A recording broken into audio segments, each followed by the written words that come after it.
This is about identifying areas where we can focus on driving efficiencies. When you start driving efficiencies, naturally more clients start coming in. Welcome back to Duo On Air. I'm Abby. And I'm Courtney. And we're the ex-agency turned entrepreneurial team that puts the Duo in Duo Collective. Our boutique organic marketing agency specializes in SEO, social media strategy, and branding.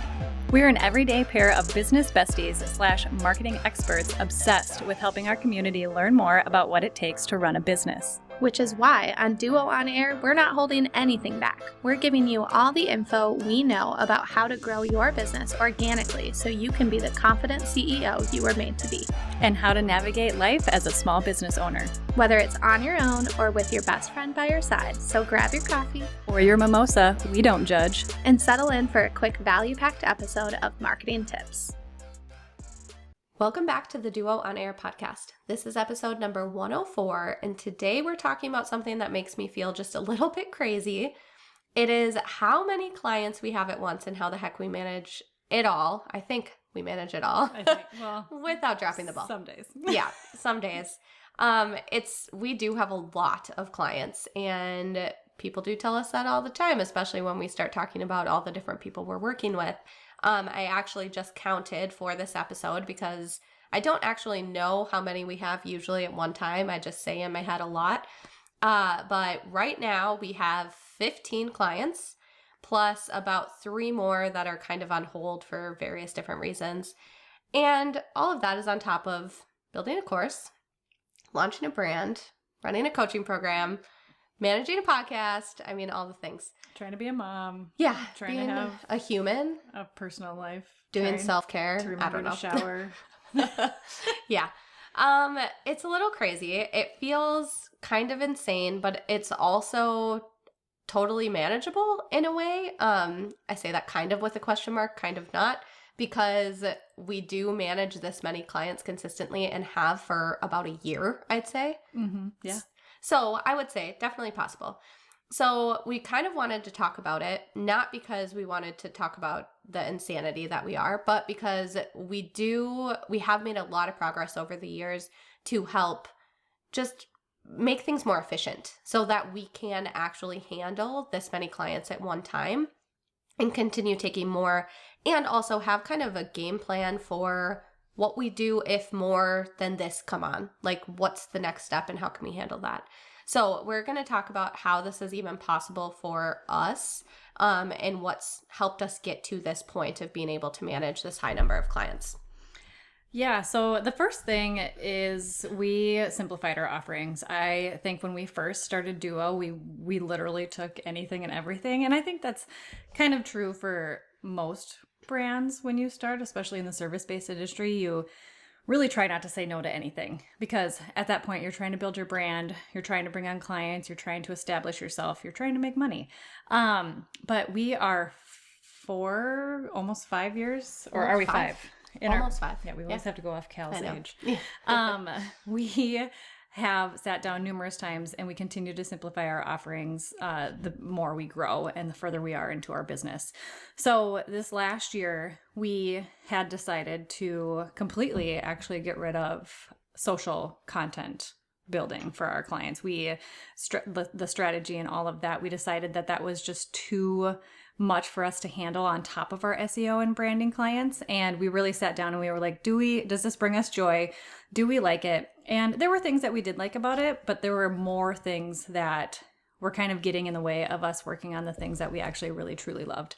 So we got rid of that one completely. And I have to say, I think that was one of the best decisions in our business to date, actually. Yeah. For sure. For sure. It was so when making those decisions about like what to cut and what to keep, we do look at the numbers. Like, we work with our bookkeeper and we ask her, how much is this bringing in for us? Is it working for us? It was a profitable part of our business. It was. So it was actually like a really nervous thing to cut because it was pretty even keel, but we weren't efficient at it. No. And that's what we had to look at too, is like, it's not just how much money it brings in, but it's how much time it takes from us. And it was taking so much time from us. And we uncovered that it just wasn't bringing us joy when we were doing it anymore. So ultimately, that's the main reason why we cut it, because we can be way more efficient in the branding and SEO areas of our business. So that was a huge decision and ended up actually being more profitable for us in the long run. Yeah, absolutely. And I think we both, with SEO, Abby can solely focus on that, and branding, I can solely focus on that. And I dabble in SEO a little bit. She dabbles in branding a little bit. But when it came to those social packages, it was definitely a 50-50 workload for both of us in that space. And it just got to be so much work, and it was just really hard for us to be efficient and manage that and keeping that as an actual service. So now we only have 2 brand packages and 2 SEO packages with a few add-ons. And another thing that we don't hardly ever do anymore is custom proposals. So like I said, when we first started Duo, we would do anything and everything under the sun. And we were like, oh yeah, we can create a custom proposal for that and a custom proposal for this. And that's just something that we've stepped away from for the most part. Some clients here and there, it makes sense, but we really kind of stay in our lane with our packages, again, to help us be efficient. We have our processes, our streamlines. We know what we're doing when we dive into that package. Whereas if we have something custom, it's a little bit different, and we're maybe not quite as efficient, but it is something that we still do every once in a while. Yeah, and we talked back in episode 61, we talked with Taryn, who's the systems expert, and she talks a lot about processes and SOPs, particularly SOPs being standard operating procedures, which sounds super technical and jargony, and literally all it is you open up a Word doc and you make bullet points and you bullet out literally every step of the process. So for one of my SEO projects, what is the very first thing that happens? A client gets a questionnaire. Then we have to send the client the timeline, or build the timeline, then send the client a timeline. Like, those are all the nitty-gritty things that you have to do. And then by looking at those processes, now you can start to learn where in the process can you automate it?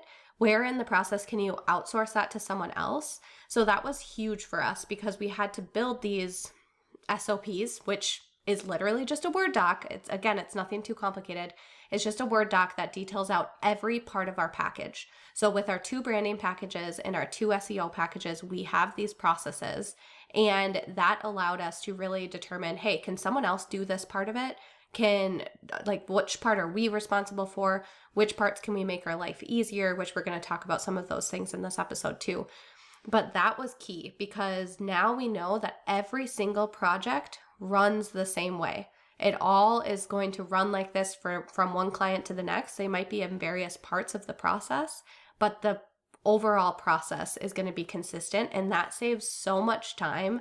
And I also think in my head, it's not just about the time, the physical time that you're saving, but it's also the brain power that you're saving. Absolutely. You use so much energy in your brain to just think about the process of something. And the second that process is just simplified and set in stone, it makes just everything else so much easier. You're not wasting that precious brain juice on something you don't need to be doing. Which brings us into our next one, which is creating templates. So this is kind of where it's taken that brain power, and because we have these templates, we don't even have to think about it, right? So one of the first things that we created actually when we started Duo, after we worked with our amazing coach Val, is created email templates. So I think one thing that Abby particularly struggled with when we first started is, especially because she was on the client management side at the agency, was having each email be so personable and authentic, and she was writing a very specific email for that client, and she did this every single time, which is great. And you want to sound authentic and personable and touch on their business or their brand or whatever that is that they're doing and that they're seeking advice for. But you don't need to write from a blank slate every single time. So what we did is we created these email templates with Val, and we have all of the things listed out in there, like Abby was saying, things that are bulleted, anything that we need the client to know as far as timeline or what next steps are or what they can expect. And then from there, you can just personalize it a little bit, right? So you just sprinkle in those little personal things about their business, about their brand, about their particular project that you're working on them with, and boom, you have an authentic, personal email, but it's also a template. So 90% of the work is done for you. You just have to sprinkle in a little bit of those other things and you're good to go. And we have email templates for multiple things. I know Abby's got SEO ones, I've got branding ones, and it is so slick to just go to our Drive, pop open that email template Word doc, copy everything that I need, paste it into the email, and then sprinkle in the things that I need the client to know, or like I said, those personal touches, and you hit send and you're good to go. Yeah. I don't know what I'd do without those. Honestly, if we are going to send an email more than once, template it. Like, even if it's only 2 times, you just saved your second time, yourself a second time, a little bit more time. So highly recommend email templates. And honestly, if you don't have any, it can feel overwhelming just to sit down and write all of them. But just use a current project that you're working on and then take that one and plop it in a Word doc or put it in Dubsado or whatever CRM you use and have your canned emails all set to go, because it will save you so much time and that helps everything be a lot more efficient. We also created templates for other things. So like, for example, the SEO audits or the brand mood boards that we share in a presentation. We have templates built in Canva for those. So we're always starting with a template first. I used to just duplicate old clients and then I'd be like, duplicate this one and then go from there. But I always make changes or tweaks for the client. And then all of a sudden the template starts getting like off and off and off. So actually having templates there has been super helpful. And then a new thing that we did this year that I don't know why I didn't do it before was actually creating, and we'll talk about this a little bit more, in Asana is what we use to manage all of our clients. And we actually created templates for every project.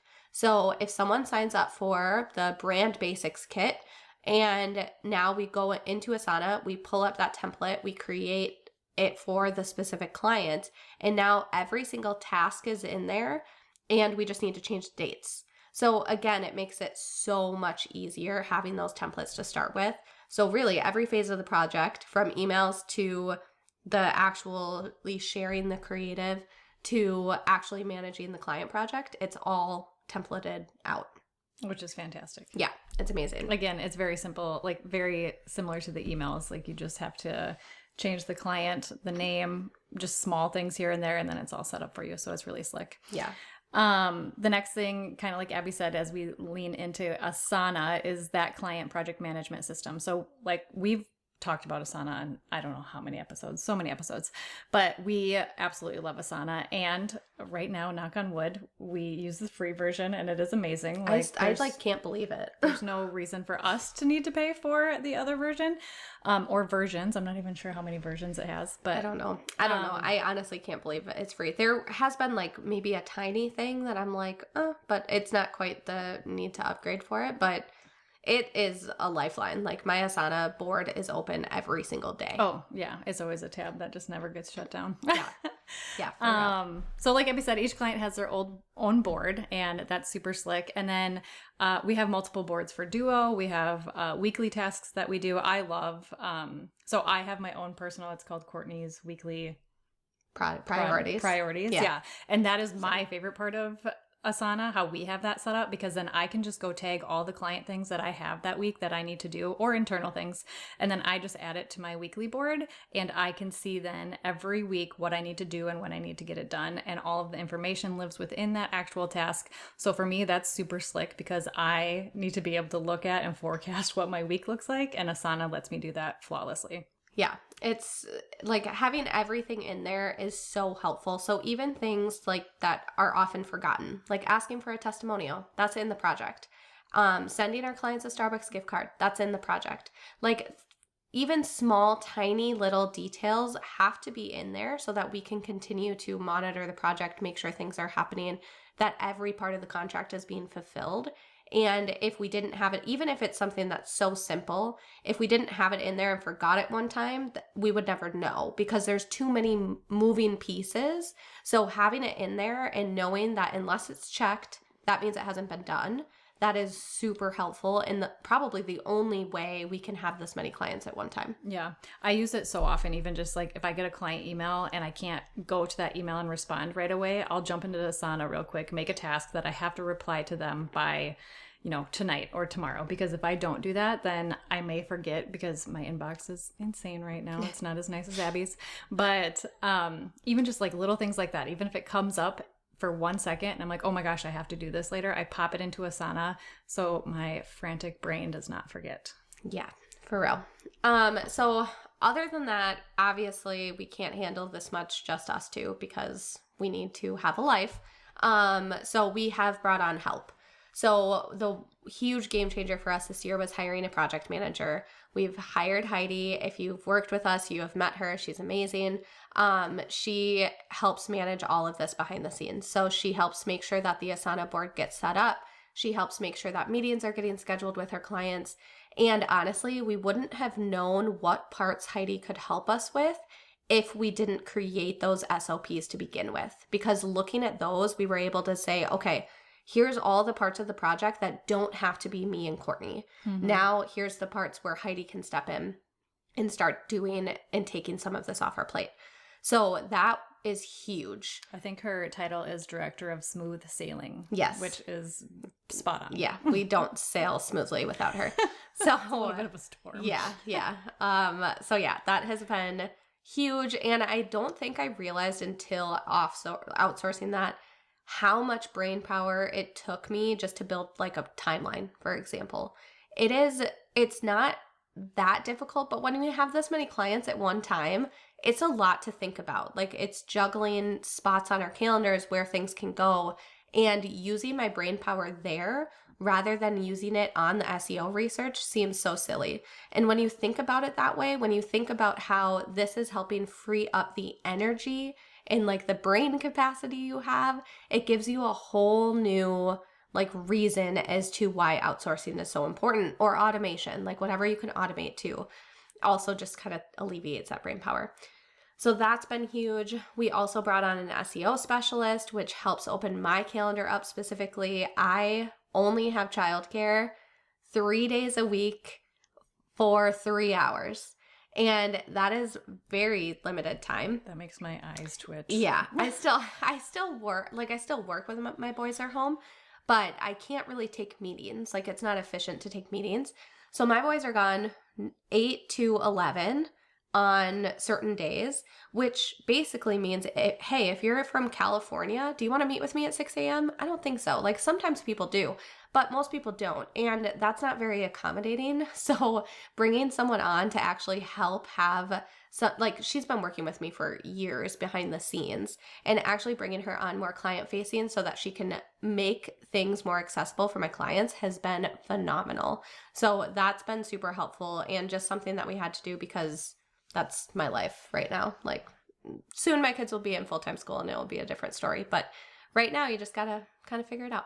Keeping up with Abby's schedule has been something I have not been able to do from day one, because it changes quite a lot. It is. Yeah. Which is great. It's great. That's a great reason and like a perk of having Duo. But yes. So the next thing is that we set quote unquote timeline rules. So what does this mean? It means that we really only allow ourselves one big project per week. And I think this is huge for why we can take on as many clients as we do.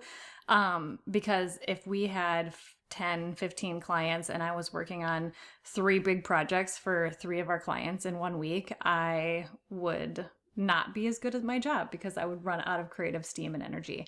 And I also wouldn't be helping Duo move forward because I would have no time to dedicate to our own business.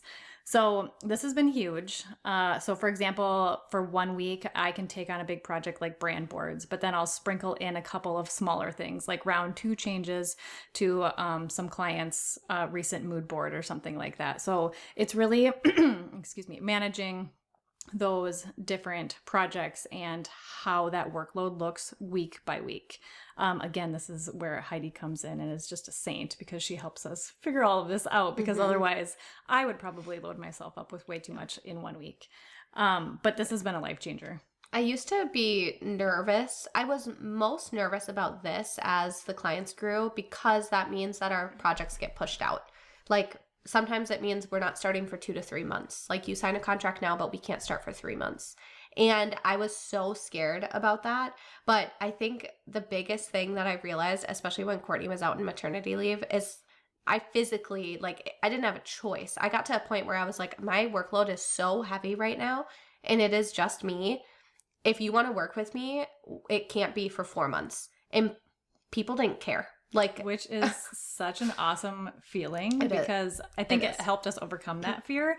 And it's, if people want your services and want to work with you specifically, they'll wait. Usually nobody's in that much of a rush or that much of a hurry. Some clients are, and you might lose them. But if they really want your services and want your expertise and want you as a person working on their SEO or working on their branding, they'll wait. Yeah. And it really hasn't been that much of an issue at all. It's No. been actually really, And there's really nice. definitely, yeah, it's been good. There's definitely little things that we like to do to help make the project feel like we're not just sitting and waiting.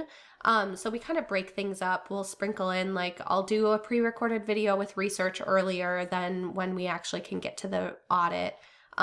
We send the questionnaire, give you a few weeks to work on that. So the project is still moving forward. We're still doing little things here and there to help keep it moving. But yeah, it just is the reality. And at the end of the day, like Courtney said, creative juice would be running so low if we just tried to do it all at one time. And that's not fair for us, and it's not fair for you. No. And because we want to make sure that you're getting the best of us. And when we're so dried up and like just drowning in work, we're not going to create the best. So Right. that's super important. Like, the quality of our work is super important. And I think people realize that, like, after you tell them too that, like, we've got X amount of clients or we're booked until X date. And I think they realize, you know, first of all, that we are wanted and people like us and sign up for us. So it's not bad to have to say, like, we're booked until March or we're booked until whatever. It's not a bad thing. But also it just helps us to know what we have coming down and that people are coming and waiting and that we can slot them in if they want to work with us. And I also had like an epiphany when I was doing this, that where I think we need to have 1 week a month, or maybe we change it, I don't know, 1 week a month where we're not doing any client work. We that is a little new for us. We have done that. I feel like the past couple, well, maybe I'm lying. The past couple of months we've tried and we've come close, but especially during we've done it. We've just been so rebrand. busy with our own stuff. Yeah. But I feel like those are the weeks where I get like revived. Like, I yes. know like having, so CEO days are great, and we try to instill that as much as we can. But obviously with limited childcare, I don't always have that option. Like, that doesn't always work. But I think less than CEO days, like actually having a week where you can just work on your business, like, fully revives me. It's really fun, actually. And like it just gives your creative energy a little boost, and you aren't really worrying about deadlines. I think that's maybe part of it, is that you're not, you know, pushing a certain deadline usually with your own stuff. I mean, sometimes we are and sometimes we hit them and sometimes we don't. But I think you started this business and this business is your baby. And so pouring time and energy into that is fun. And it does give you that little boost that you need. And again, kind of that week of creative freedom within your business to do what you want to do and what you need to do to keep pushing yourself forward. Yeah. Yeah. And that week can be spent like batching all the emails for the further weeks, or it can be spent having a brand photo shoot, or you can do it recording podcasts. Like, I think a CEO day in theory is great, but it just hasn't like been as effective as I'd like it to be. No, 8 hours is not, and I know you don't even get 8 hours, but 8 hours is just not enough, because then I feel like I'm just trying to get all of the things done for Duo really quick, and then I'm probably doing a half-assed job. So having more than just one CEO day per week is so beautiful. Yeah. So I think this is a new thing we're going to try, and we will report back on whether it works for us or not. We'll do a pod episode on it. I know, but I do think it's like very important just to keep like the happiness high in your own business, you know? Yes. So I'm curious, Court, on how you kind of start the week. But this is what I do, because sometimes like when the week begins, I don't even know what client I'm working on this week. And I typically, so one of the great things about Asana is that you can export your project into your Google Gmail calendar. So I export all of my client projects into my calendar. So I have this crazy like rainbow threw up on my calendar situation happening, but it helps me understand all the tasks that I have to do that week at like a visual glance. Like Asana, my weekly priorities board is great, but the visual part of it, I don't know, is really helpful for me. So I will browse my Google Calendar and see what the tasks are. And then I'll go into Asana and I'll go to those client boards and I'll add the tasks that I have to do this week to my weekly priorities.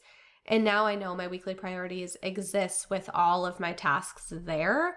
I'm not going to forget something, and then I can always like go back to my calendar if I need to like think about it day by day or something like that. Shockingly, we both do the same thing. Wow. Except for I don't export from Asana to my Google Calendar because you know me and my Google Calendar don't get along.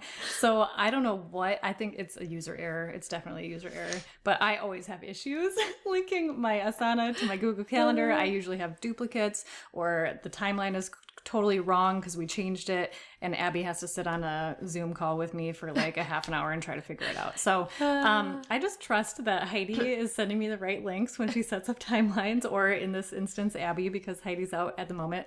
But I do the same thing. Yep. I look at I have to know. I actually do it on Sunday night because I have to know going into that week, like, okay, how busy am I? And like, how much help do I need from my husband? Or, you know, what does my day or night or evening look like? Am I going to have to work in the evening? So I really just need to know prior to that Monday going into that week what I have coming up and what's going on. Yeah, I sometimes like to do that. Or I'll like to do it on Friday, but it doesn't always happen. Oh man, Friday. I mean, I'm that usually would pretty be- checked out in the afternoon on Friday, so It just, I don't know, sometimes takes the anxiety off just to know Okay. what's going on. But it is good because you can just look at your Gmail calendar like wherever if you have a freak out moment about what's going on. But yeah, it's super helpful. So just a few things as we kind of wrap this up. One, if you're listening to this, you're also a service provider in an agency, whatever, and you're feeling bad about the fact that we have 15 clients right now and maybe you don't have as many, I want you to stop right now, because this isn't about a game of who's got more or anything like that. This is about identifying areas where we can focus on driving efficiencies. I truly, truly believe that when you start driving efficiencies, naturally more clients start coming in, because you start saving yourself time. You start working with more people. Word of mouth starts filtering from there. It just all kind of flows together. But until you drive those efficiencies, I truly think that the growth comes after. yeah. So We've also had a lot of clients say they're like, oh my gosh, you guys are so organized and so put together. And I think because of these efficiencies and these tools that we have in place, that's the only reason why these clients can say that to us, is because if we didn't have any of that, we would be hot messes. yeah, for sure. Also, there's two of us. I feel like Abby should have sang just the two of us. Oh my gosh, yeah. No, you don't want me to sing right now. I'm still coming down from a cold, so I don't even feel like my voice is like right there. And instead of saying just the two of us, because that makes it sound like we can't do it, kind of, right? We'll change it. Yeah. There are two of us. Will Smith Yeah, for you. I know. I'm going to have Glenn pull that in the intro for you. There we go. So you can kind of divide that by two if you're a solo person out there. Like it's still crazy. And also we balance each other out. So like sometimes Courtney will be really heavy on branding and I can help alleviate that with some more internal stuff and vice versa. So I think that is super important, is to like, sometimes we're both crazy at the same time, but we just can help balance each other out in those aspects. And we have a whole slew of people behind us too that are also helping us. So it's not just us, but we have people on our team that we can lean on when we're specifically overly booked. Yeah. Also, remember that we have been doing this for years, like 15 plus years, including our agency life. And Abby and I worked together at our agency prior to starting our business together too. So that's a huge plus and perk for us, is that we knew that we could have a really strong working relationship because we were doing that in the corporate world. And so we stepped out and started our own thing, and things had to change a little bit, but for as far as like work capacity and what we knew our strengths and weaknesses were, we already kind of knew that going into starting Duo. So we had a strong foundation to kind of begin with. Yeah. Yep. And of these clients too, they're all at various stages. It's not like all 15 clients just came to us today. All of these clients, some of them are at the very beginning. They're filling out their questionnaires right now. Other ones are in the middle of the project and we're doing tweaks to their brand. Others are at the end of their project and all we need to do is like finalize optimizations and send them over a testimonial. So people are at so many various stages, and that helps kind of the workload too, because when we talked about the whole timeline rules, we can only do one big project a week, but then sprinkle in other smaller tasks that we have to do for each project. So the various stages really helps us maintain more clients at one time, actually. Yep. And a new priority for us this year, actually, because we've been pretty poor about this the last 4.5 years, is blocking off time for vacations and just a little bit of us time and stepping away from Duo. We need to be blocking these out sooner because now that we're booking 3 to 4 months out, if we don't get those blocked and on our calendar, then they'll never happen. So we really are trying to prioritize, taking a week off here, taking a month off there, and really getting those on the calendar sooner rather than later so we can, so we know at that time, if Abby's taking a month off, I'll be probably just doing the majority of the branding work and it'll be maybe a quieter month for SEO. We do have Kelly who can still help us out with things, but that will really help us to determine what kind of clients we can take and when, and also allowing us time to take a break and step away and enjoy our family and enjoy vacation time. Yeah, for real. We need to do that well in advance too, because even I did that the other day where I looked at my calendar and I was like, I wanted to take a vacation in February. Like I didn't even look at to that. And then it's too late. So those are things where like you have to go in and book it in advance, which the planning side of me just needs to get better at that. Not being so last minute. And then also just a quick moment for transparency, because we've talked about this a lot. We don't know if we want to continue growing as an agency. Like, do we want to continue taking more clients? Do we want to continue growing our team so that we can take more clients? We don't know. Or do we want to phase into things like building courses and teaching you how to do it and doing more coaching? Maybe. We honestly don't know. And every year we take steps that feel good. Right now we're working on the course. We're revamping it. I'm super duper proud of it. It's going to be amazing. Seeing how that goes this year will probably help us understand where to go next year. Yeah. So we're just kind of taking it one step at a time. I don't want to put us in a box of we're not going to go agency route. We're not going to go, or we're going to go course route or whatever. I think it's just one step at a time, doing what feels good. And I think it's just over the past few years, it's evolved into what I think it needs to. I feel like our business has grown a lot as far as just figuring out what we want to do and how we want to do it. But those things are obviously always evolving and changing. But I would say right now in our business, I feel the most confident and the best I have from day one. Yeah. Which is how it's supposed to work, obviously. So. Yeah, and that's the beauty of running your own business. Things can always change. Yeah, tomorrow maybe we're just going to become a self-care business selling. I don't think so. No, we're not. Don't even go there. But whatever we do, you can rest assured that we'll share it with you here and keep juggling our clients and doing the best work that we can. And we really hope that this episode helped you find some efficiencies in your service-based business just to help kind of juggle things and bring on the clients. If you like this episode, please be sure to share it with a friend and subscribe so you don't miss any new episodes dropping every Monday. Plus, if you haven't already, please go ahead and leave us a review and don't hesitate to share any new episode ideas. We absolutely love hearing from you and creating this content for you. See you next week.